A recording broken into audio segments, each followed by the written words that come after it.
You've been told that fixing low testosterone requires suffering, heavy lifts, cold plunges, extreme diets, supplements that cost more than your groceries. And while you've been chasing intensity, your hormones have been collapsing quietly. Low testosterone isn't a mystery, it's a shutdown, and most men are triggering it every single day without realizing it. Testosterone doesn't crash because you're weak. It crashes because your body detects inactivity. When movement disappears, your biology flips a switch. Reproduction off, survival mode on. There's a reason men today feel tired, foggy, less driven. It isn't just age, it's inactivity. And the data is brutal. In one controlled study, healthy young men in their absolute prime were told to do one thing: stop moving. No change in diet, no sleep deprivation, no illness, just cap their daily steps at around 1,500, mimicking the lifestyle of the modern office worker. 2 weeks, that's all it took. Their insulin sensitivity collapsed, fat storage accelerated, and their testosterone levels dropped significantly. Not gradually, rapidly. Their bodies interpreted the lack of movement as a biological downgrade. If we're not hunting, we're not building. Reproductive investment became unnecessary. They shifted into metabolic conservation. Now here's where it gets even more interesting. The researchers reversed it. They didn't prescribe heavy squats. They didn't add sprints. They didn't introduce high-intensity training. They simply told the men to walk again. Normal daily walking. Within days, metabolic markers began flipping.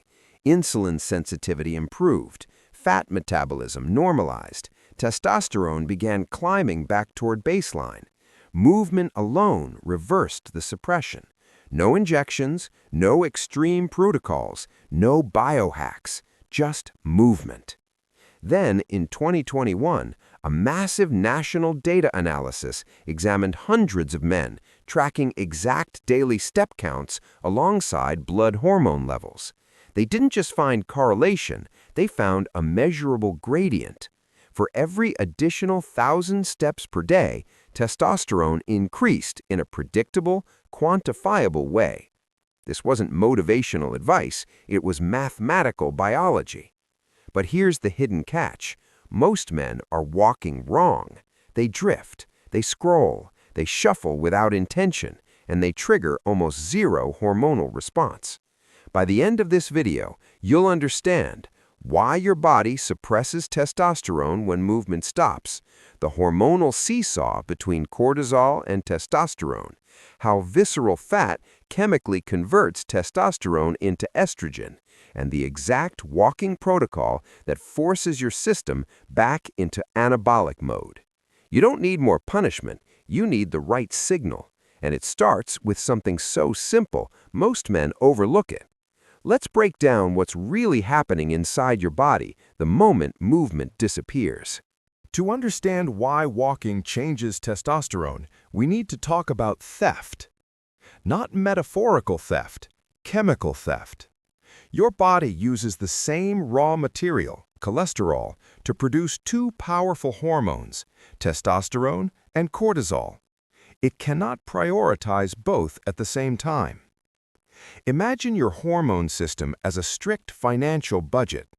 You wake up stressed. You scroll bad news. You sit for hours. You feel pressure at work.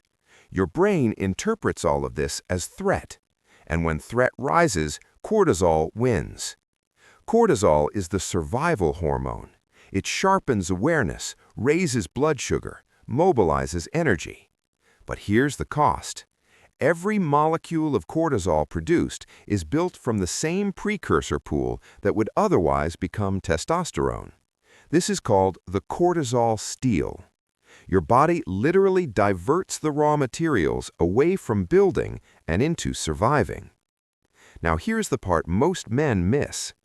Sedentary behavior amplifies this theft. When you sit all day, your nervous system remains in a low-grade stress state. Your body interprets inactivity as vulnerability. In evolutionary terms, a stationary male is not patrolling territory. He's not hunting. He's not exploring. He's exposed. So cortisol rises subtly, not dramatically, but chronically. And chronic cortisol suppresses testosterone production at multiple levels. It reduces signaling from the hypothalamus. It lowers luteinizing hormone output. It directly inhibits testicular testosterone synthesis. Your body shifts into conservation mode. Now contrast that with rhythmic walking. When you walk with steady pace, something powerful happens in the brain called optic flow. As the environment moves past your eyes in predictable motion, the amygdala, your fear center, down-regulates. Your nervous system interprets motion as forward progress. Safety increases. Cortisol begins to fall. And when cortisol drops, something critical happens. The raw materials are freed. Cholesterol is no longer being siphoned exclusively into stress hormone production. The hormonal seesaw tilts. Testosterone begins to rise. Walking doesn't spike hormones violently like heavy lifting. It restores hormonal balance by lowering the suppressor. And that distinction matters, because testosterone doesn't always need to be stimulated. Sometimes it just needs cortisol to stop choking it. But stress chemistry is only half the story. There's another enemy quietly working against you, and it's sitting around your midsection. In the next part, we're going to talk about the enzyme inside belly fat that literally converts your testosterone into estrogen, and why walking is the most underestimated weapon against it. Cortisol steals your building blocks. But there is something even more brutal happening inside your body. Something physical. Something visible. Your belly. Not all fat is passive storage. The fat under your skin is mostly insulation. But visceral fat, the dense fat wrapped around your organs, is chemically active. It behaves like an endocrine organ. And inside that tissue lives an enzyme called aromatase. Aromatase doesn't just reduce testosterone, it converts it. Imagine pouring water into a bucket with a hole at the bottom. No matter how much testosterone your body produces, aromatase punches a hole in the system. It transforms testosterone into estrogen. This isn't theory. Men with higher visceral fat consistently show higher aromatase activity and lower circulating testosterone. It's a chemical reversal. Your own body fat becomes a conversion factory. And here's the vicious loop. Low movement increases insulin resistance. Insulin resistance increases fat storage. More visceral fat increases aromatase. More aromatase lowers testosterone. Lower testosterone reduces muscle mass. Less muscle worsens insulin sensitivity. The cycle feeds itself. So why is walking different? Because walking targets the exact fuel source that feeds this factory. When you sprint or lift heavy, your body primarily burns glycogen, stored sugar. That's explosive fuel. But walking operates in the oxidative zone. That's fat-burning territory. At a steady, brisk pace, your body preferentially mobilizes fatty acids. And over time, consistent walking reduces visceral fat more efficiently than sporadic, intense workouts that spike cortisol. You're not just losing weight, you're shrinking the enzyme factory. You're closing the hole in the bucket. But there's another layer most men ignore: blood sugar. Every time you eat a large meal and sit down, glucose floods your bloodstream. Insulin spikes to manage it. And high insulin is not testosterone friendly. Chronically elevated insulin signals the testes to down-regulate production. The body interprets metabolic instability as an unsafe time to reproduce. Now think about this. Your quadriceps and glutes are the largest muscles in your body. When you walk, those muscles contract thousands of times. Each contraction pulls glucose out of your bloodstream without requiring massive insulin spikes. Your legs become metabolic sponges. That means lower insulin. Lower insulin means less fat storage. Less fat storage means less aromatase. Less aromatase means more preserved testosterone. Walking doesn't just burn calories, it removes the chemical pressure suppressing your hormones. But hormones aren't just molecules, they're behavior. In the next part, we're going to talk about dopamine, motivation, and the biological winner effect, and why movement doesn't just build testosterone, it makes your brain demand it. Testosterone is not just a hormone. It's a signal of status, of momentum, of forward motion. Biologists call it the winner effect. When an animal patrols territory, explores new environments, moves with intention, testosterone rises. Movement tells the brain, I am active, I am capable, I am competitive. Sedentary behavior sends the opposite signal. When you sit all day, your nervous system interprets it as withdrawal. Low activity lowers dopamine. Low dopamine reduces drive. Low drive reduces movement, and the cycle reinforces itself. Low testosterone isn't just chemical, it's behavioral. Walking interrupts that loop. Brisk walking increases dopamine release. It elevates endorphins. It improves mood before it improves blood work. And that shift matters. Because high testosterone makes you want to move, but movement makes your body produce testosterone. It's a feedback system. Now, here's where most men fail.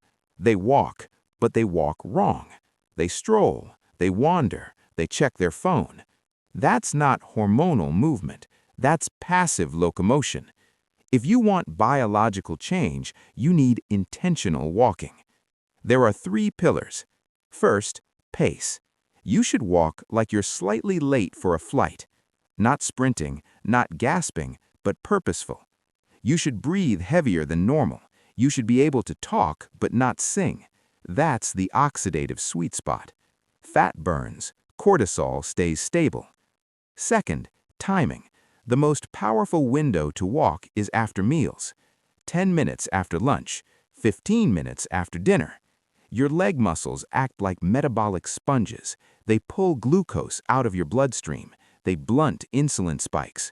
Stable insulin sends a green light to testosterone production. Third, sunlight. If possible, walk outside. Sun exposure triggers vitamin D synthesis. Vitamin D is not just a vitamin, it's a steroid precursor. It directly supports testosterone synthesis pathways. Movement plus optic flow plus sunlight.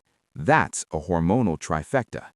You don't need supplements. You don't need injections. You don't need complicated protocols. You need 8,000 intentional steps daily for 7 days. No excuses. Rain, work, fatigue. It doesn't matter. Because the body doesn't negotiate with excuses. It responds to signals. Movement tells your system, we are not in danger. We are not declining. We are building. Walking lowers stress, shrinks aromatase, stabilizes insulin, boosts dopamine, and reactivates the production line your body shut down when you stopped moving. Testosterone doesn't collapse randomly. It collapses when motion disappears. Start moving and watch what turns back on.